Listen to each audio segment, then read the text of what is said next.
Gordon is a criminologist and investigative profiler. Rodney DeMarie is a retired Louisiana homicide detective and host of the series Murder Chose Me. Robin Drake is a retired FBI special agent and head of the Counterintelligence Behavioral Analysis Program. So I'm going to pose this first question to the panel. When you see this body cam footage and these girls interacting with police, is there anything that jumps out at you as significant that an untrained eye may miss? I'll jump in. Okay. Well, for starters, the girls know the drill. This is the third. We see 3 different videos, chest cam videos, of police visiting this particular residence for noise complaints within a week, twice in one night. They know the drill. They are compliant but dismissive. They know they're not getting tickets. The music keeps happening. What stands out to me is that I'm pretty sure Maddie is in the house the night September 2nd. And she came to the window and you can see her. And I'm pretty sure that that was her on the outside of the porch, you know, going inside perhaps with her boyfriend. So the fact that they're lying and covering up isn't surprising. This is what kids do in college when they get caught doing things. But it shows to me that they're a cohesive group. They will cover for each other. They're tight. They send people outside. They close the door behind them. They know the drill. But it also means that they will cover for each other. And it shows a bit of friendship, I think, that goes on between them. But keep in mind, I think Maddie was in the house the entire time that she was on the phone with the police. So, Rodney, I'll just dig into that a little bit more. When police go back and review that footage now, what are they specifically looking for? I think they're revisiting the crime scene. I think probably most importantly, they're looking to see if anything's changed or anybody's trying to access the crime scene and see if the killer possibly returned. And Robin, do you believe law enforcement have identified and interviewed some of the other people in the body cam footage who were at the home that evening? Inevitably, yeah. And the thing that really struck me about this also was these law enforcement professionals, they did a great job. They are developing, and they obviously have a really tight relationship with the community itself, because 2 great motivations of all human beings is fear and trust. And they're doing all they can to inspire trust by making it easy for these individuals to communicate with them effectively. They're not threatening them, they're giving them warnings. And so I think that's really good for them and the rest of the community to see that. And when it comes to interviewing people, yeah, I was in New York during 9/11 with the FBI, and we interviewed absolutely everyone. I had lead number 2 on that investigation of person saw plane flying down the Hudson, and we interviewed that person too. So yeah, I believe they're interviewing everyone. They're triaging it, and they're based on the intelligence they have coming in, and they're prioritizing. But yeah, absolutely. All right. So, Casey, we've talked about this being a party house, but a video is worth 1,000 words, of course. Do you believe the busy nature of the home is one of the reasons the killer may have targeted it? I'm not at all convinced that the killer ever was at that home before that night. And we don't seem to think that it was busy on the night that the murders happened. Remember, the 2 roommates who were unharmed got home at about 1 a.m. Then I believe Xana and her boyfriend came home at about 1:20, and of course Maddie and Kaylee home at 1:45. So if it had been busy in the past, that would actually be counterintuitive. Of people who commit these sorts of crimes, who plan them, who plot them, they stalk, they might case the joint, but they don't want surprises, they don't want crowds, they don't want a busy house. So I think that the fact that there wasn't anything going on in the house that night at all, and again, we don't even know, the killer could have been inside the house when the people came home, hiding. I don't think it's related at all that it was a party house. I think it just gives us a lot of insight into the residents of that house and the kind of house that it was. All right, makes sense. So Robin, police are saying they believe someone is out there with information or a picture from that night that will turn out to be the missing piece that cracks this case. So how do we interpret that request? I like the word that they used, someone. Someone means it's very specific, yet not being very specific towards an individual. In other words, I don't think they actually have a specific individual in mind. If they did, they'd already be in contact and interviewing them. The word someone triggers everyone who might have something to dig a little deeper. And what they're really trying to do is they're equipping the general population with knowledge of how to be present and really be change experts. Because if we have confirmation bias or we're looking for a killer, you might miss everything else that might be relevant. So they're trying to help the public really dig deep and think to themselves, what looks different? What did I see different? What do I have that might be different? And that's what they want people to bring forward. Okay. Well, Ronnie, we have some video of the Idaho State Forensics Team at the crime scene from earlier on in this case that's resurfaced online. If you don't mind taking a look at it, we were going to play it. And from this video, can you tell us the work that was being done here? You could kind of see those investigators through the window there and some swabbing that's happening in one of the main rooms. Well, from this angle, it looks like that was a fingerprint brush. And they're probably dusting for any prints that may have been there. It's also possible that there be swabs for different sorts of maybe some DNA cells that are possible. If you notice the one investigator that's looking towards the ground, it's probably looking for droplets of blood or something of the sort. All right. And that's what we had interviewed. We wanted your professional opinion on that, so thank you for that. We'll wrap up with this last question, Casey. You know, we have about 30 seconds, but are there fears now, day 45, that this case may go cold? Oh, I mean, it's cooling. It's cooling on a daily basis. I mean, you know, first 48 is ideal, but within a week or two, we have had nothing in 45 days other than look for a white Hyundai Elantra, but it's not the car that you see in all the chest cam footage. I agree with Robin. This idea that someone knows, put the word someone out there. This is casting a wide net. They are desperate for leads because I believe they really have nothing. Yeah, there could be some stuff they hold back, but at this point, it's cooling really fast. If we don't get some information soon to make them think that they have a person of interest, people will lose interest. I do think that they'll catch this killer eventually, but probably because he does this again, and then it links back to this crime, not because the investigators find him. I don't completely agree with the experts in only one thing. I believe the more a house or a resident is known to be a party house or has loud music going on, the police has visited the house several times, that does actually put you in the focus of a person with a sick mind or people with sick minds. This is just my opinion, because you have a house with a couple of beautiful girls, young girls living there. The music is loud, parties are going on there. Let's not forget, Eaton did not live there. He was there because of his girlfriend Zana. But you have 5 roommates living there. The 6th roommate moved out for whatever reason. We don't know. So that puts the girls in a vulnerable situation.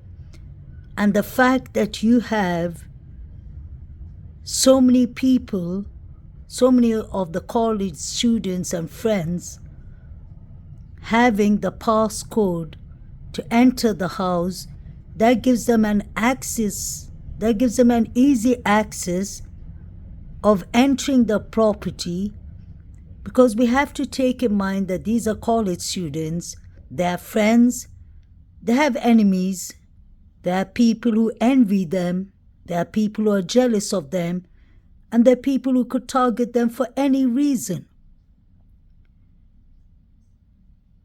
The students were partying.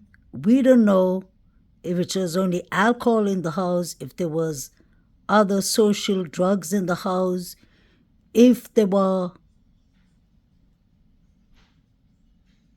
strangers coming to the party. Strangers, I mean by people who were invited to the party could have got someone else, got an extra guest with them.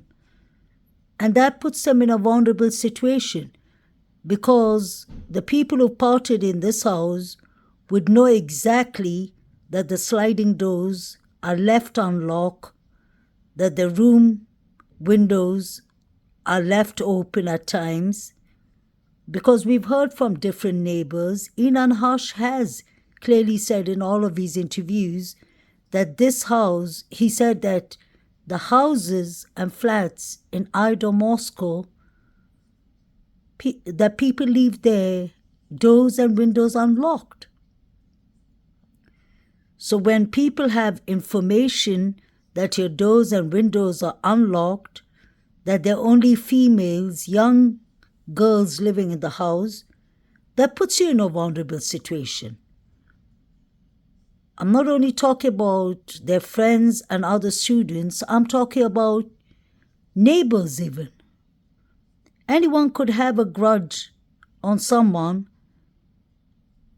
and not everyone has a sane, healthy mind.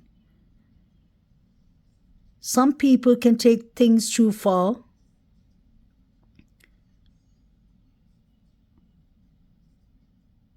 So just in that part, I wouldn't say I don't agree, but I just think completely different in that part. Maybe as a therapist, it makes me think of people's mentality. There are people with different mental health diagnoses around.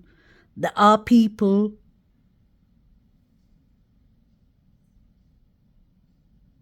who would take advantage of people's vulnerability.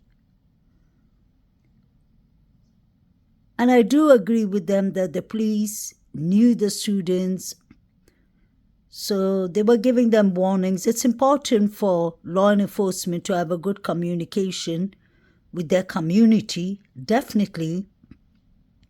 But I believe that law enforcement needs to put their foot down in certain things, because you cannot have a resident where law enforcement has visited thrice within one night. That could have actually prevented a lot of things.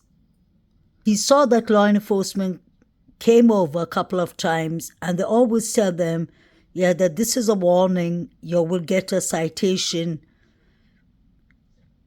or that the dean of the college will be informed.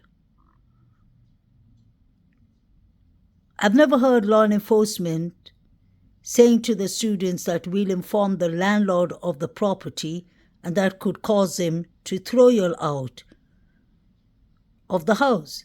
Because I think some people would have taken it more serious when they know that they would get into trouble and lose the property that they're living in. I honestly believe more could have been done, more should have been done, and more should be done in the future because of this terrible incident. I do understand this is a college area, students party. We all have been that age, and I'm not saying that they should be judged harsh for it, but I'm saying law enforcement could have done much more in this case.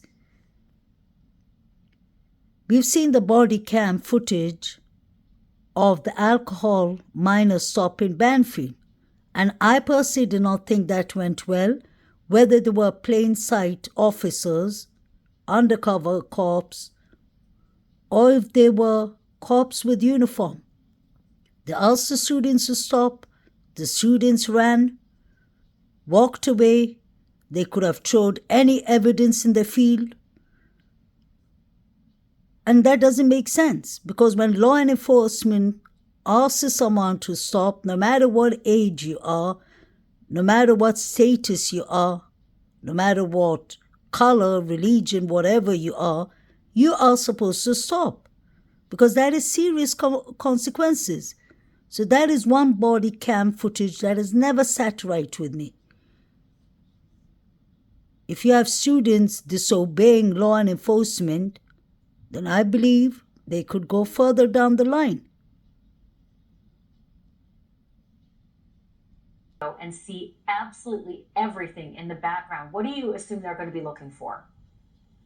I think they're going to be looking for people walking around, headlights, cars, people on bikes, any noises, because there is audio, anything flicking on in and out of houses, anything in the background that might lead them to a vehicle, a body type, anything like that could be crucial in breaking open this investigation. And as you said, they have 20 minutes of this from two different angles. This really is a trove of information that could possibly change the trajectory of this investigation. And you know, we at Daily Mail posted some photos not too long ago, exclusive photos of the second floor into the house. And I think that does something similar. The purpose of releasing these things are so that not only the investigators, but the people who are from that area, know that area, been in that house, have been in this park, could look at something and say, that doesn't look right, that piques my interest, and contact investigators. The public's viewing of these things is integral to solving this case. For headlights that are moving around, it's 3 o'clock in the morning. It is not a normal time for loads of traffic, so any headlights that are moving in a certain direction may have come from a direction where there would be other cameras. I would be, without question, scouring. I'd be blowing up every single inch of that to see if there's a shadowy figure moving in a certain direction. Again, it's 3 o'clock in the morning. And how are they out on the moving? street. You know, how are they moving? How are the cars driving? Are they, is it oddly slow? Is it really fast? Are they running? Do they look suspicious? Do they look like they're hiding from something? Are they moving swiftly? Right. Do they discard something? These could all be really important points. Huge. If you look at the right-hand side where it's written Sigma Chi, you have the Alpha, Gamma, Delta. I believe the boys that were stopped at the Banfield minor alcohol video were from the Alpha Delta. The reason I say that is they were stopped at Banfield. That is that field you see there. So they could have been going actually to the Sigma Chi or to the Alpha Gamma Delta. And then you had the four figures running or jogging, coming from actually Kings Road side, and they're walking down Taylor Avenue. So what was all these people doing so late at night, running, caught on a body cam video of the plain clothing police? We know that Saeed is from the Sigma Chi, or was from the Sigma Chi. I think the other three boys are from the Alpha Gamma Delta. But I'm actually wondering, when the police stopped them at the start, what could they have thrown in the field?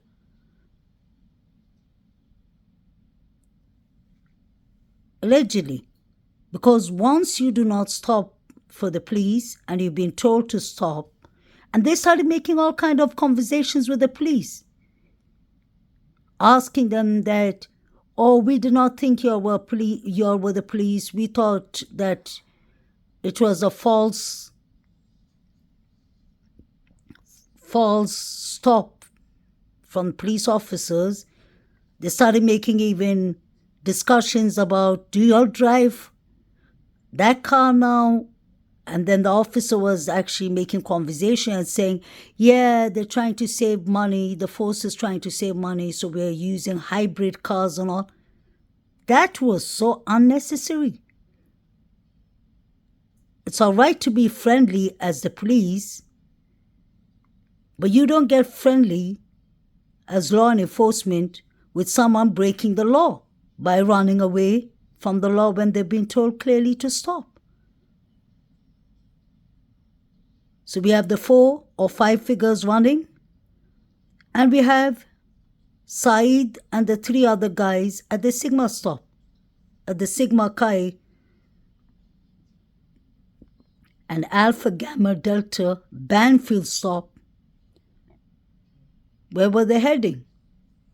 What do they know of what happened in Kings Road? This picture is from the Banfield stop. And this is when the boys continue walking, although the police told them to stop. The young man to the left, I've always said, his shirt looks too small. It looks like a female shirt and pant. And obviously I'm interested and curious in that because did he change his clothes? And for what purpose? Another thing I wonder is who called the police on them?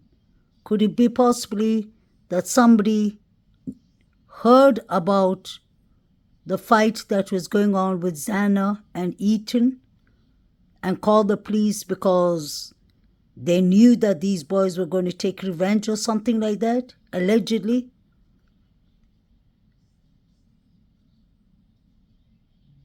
It's just a very odd timing that all this is happening. I don't know if you'll remember these pictures. They came out at the start. You see the light of a car. There was a lot of dispute and debate, even on social media. Some people thought that it was the light from Maddie's bedroom, but I believe it was a car. And this was at 3 a.m.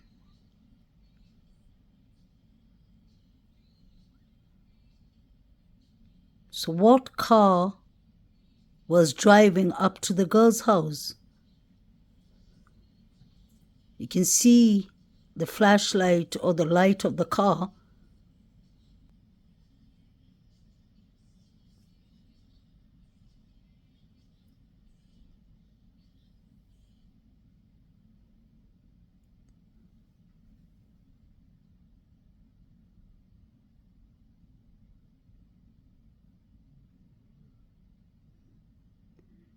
If you follow the light, you can see that it's not, I don't believe it's a light from inside the house or the bathroom. You can see it actually moving.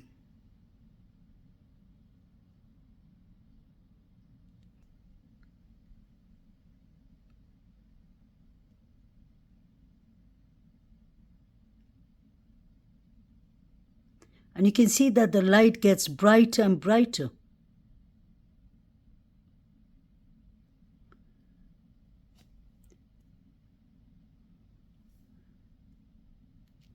I believe the light we saw was coming from somewhere here, in front of the victim's house. And if that was a car light near the victim's house, that was around 3 o'clock in the morning. So that couldn't have been Brian Koberger.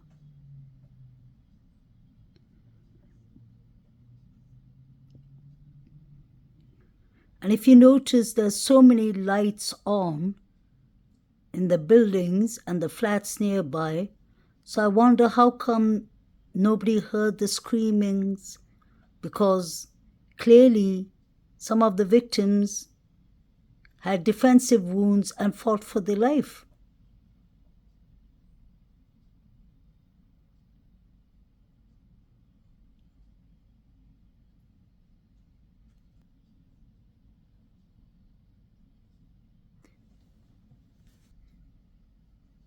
It looks like a car light.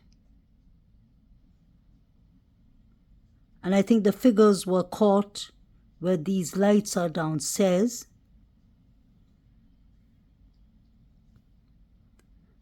I just can't understand how come nobody heard the yelling,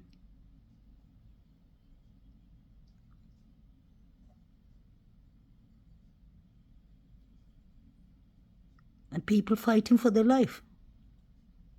It's odd.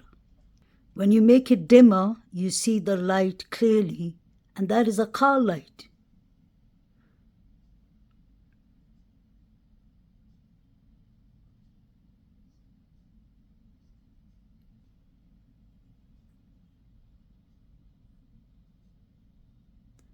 You see the police car on the left, and that is when the light was up on the hill. It was a car light.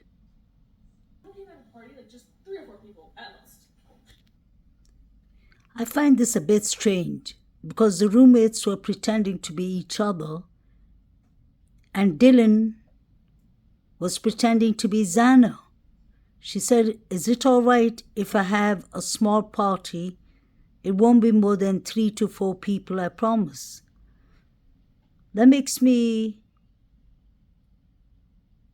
wonder, could Xana have invited some people over? And when they asked them to leave, maybe a fight broke out. And when they asked them to leave, things got bad and it got into the stage. Could that be possible? Because it seems like Dylan is trying to say that Xana usually likes to have a gathering or parties. Is it okay to have a party? Like just 3 or 4 people at most.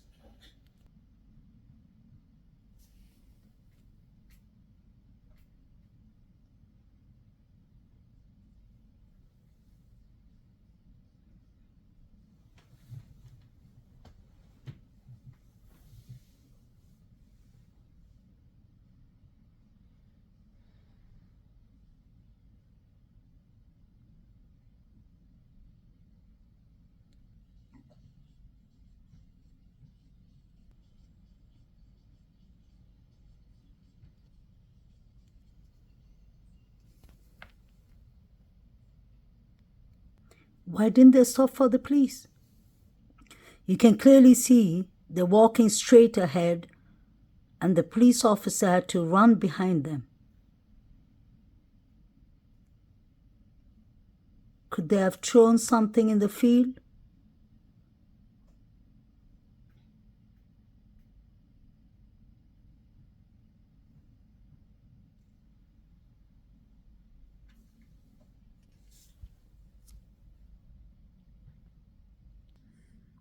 What was up with these pictures that Saeed was watching on his phone?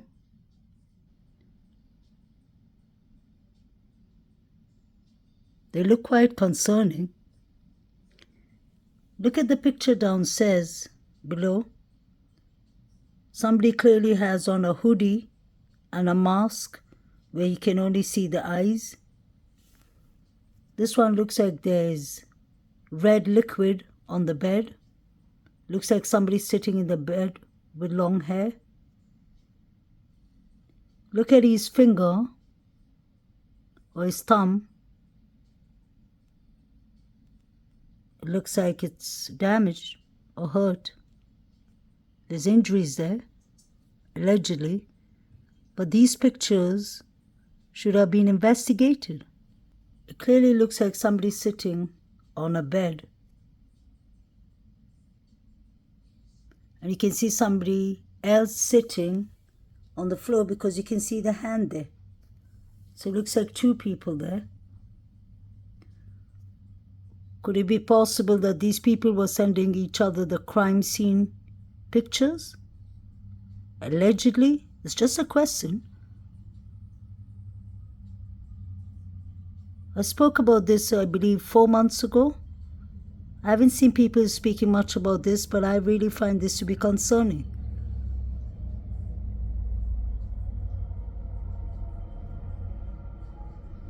The person on the bed who's sitting on the bed looks like they have a ponytail.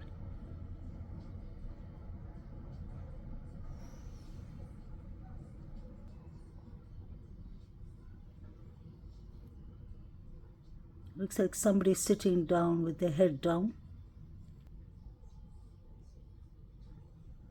Somebody with a white hoodie. You can see the eyes.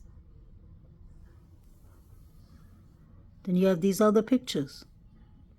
This is all in the phone device. You can see somebody with a red jacket on, a white cap or a light color cap, and a faded jeans, I believe.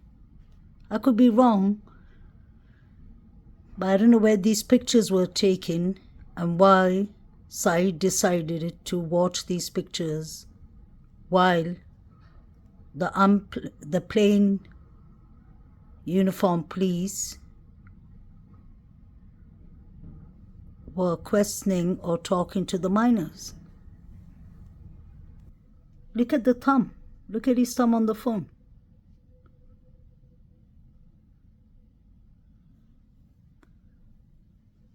I hope that the police went and investigated these 4 young adults after the murder, because going back to the investigation, they should have thought of going back to the body cams and invest. It looks like his thumb is really injured here. That's all I can say. It doesn't look right. You can see a figure sitting down. I don't understand. This is really, it looks like somebody's lying down or something. I don't know where these pictures came from, but that was all on Saeed's phone device. And it just concerns me because we clearly heard from the 4chan that the Sigma Chi boys, the Davids, had issues with Eaton, and we heard that there was a fight there in the Sigma Chi. This picture is concerning for me because it looks like there are 3 figures sitting on the floor. I don't know if they're gagged up, if they're tied up, but you can see somebody clearly standing and bending down towards them. Do you all remember at the beginning of this case, we heard rumors that the students were gagged up and tied up and all, and the police clarified it and said that wasn't the truth? I don't know what to believe anymore, but that's the reason I'm just going from the beginning of this case and trying to find what I can find. And this I've shown 4 months ago, but this has never sat well with me. It's never sat right with me. The grub truck Twitch video, I can see there are a lot of suspicious people. Their behaviors are suspicious. A lot was happening in the grub truck video, and you have a lot happening in this body cam. And Saeed should have been questioned. You can see his thumb again here. This doesn't really look right.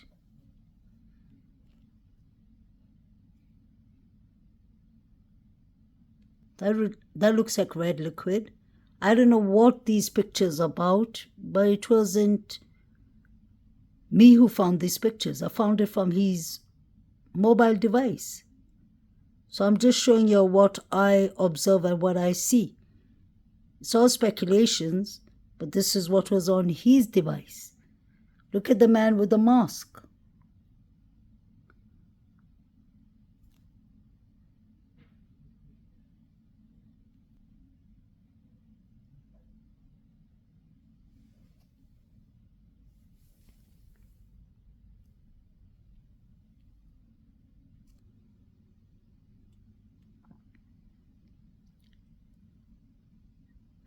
The one on the right, his pants does not look right at all, neither does his shirt.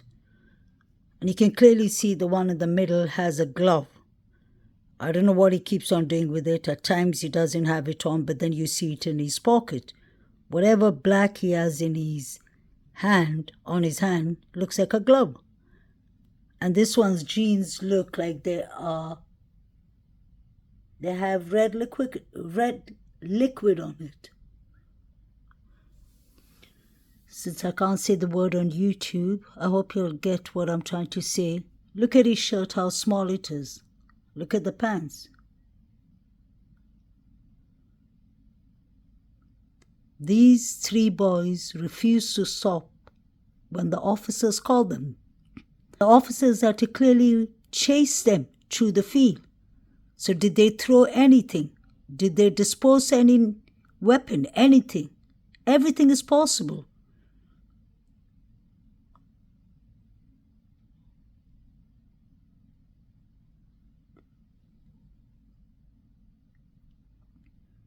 The figures came running from King's Road or Queen's Road. They ran down and they passed those lights. And the only place close to that place is the Sigma Chi. So they had to have come from this side. I remember News Nation, Brian Anton, the reporter, pointed it out. He showed us exactly where they came from, the four figures, and where they were running through.